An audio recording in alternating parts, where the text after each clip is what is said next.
Engineer? हो ना. वा.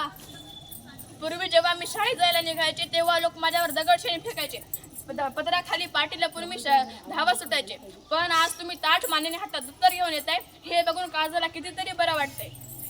पण पण लेकीनो, शिक्षण म्हणजे फक्त शाळेची पायरी चढणं नाही किंवा पुस्तकी ज्ञान मिळवणं नाही.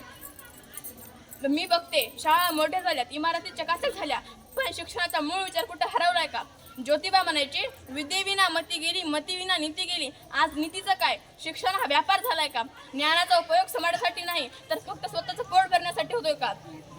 ज्या मुलींना आजही शिक्षणापासून वंचित ठेवले गेले त्या मुलीबद्दल तुमच्या मनात काही कळलं आहे की नाही?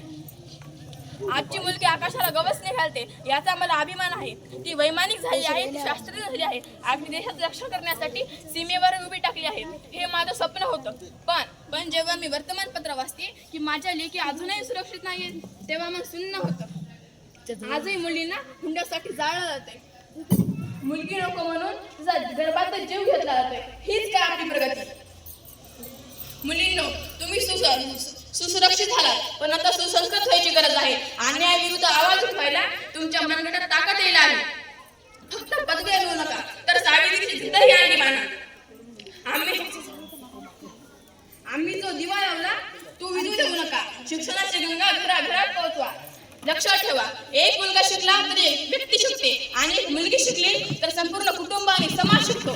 जा, शिका, संघटित व्हा, अन्यायाविरुद्ध आवाज उठवा. मला पुन्हा एकदा तुमच्या रूपात सावित्री जगायला हवी आहे. जय ज्योती, जय क्रांती.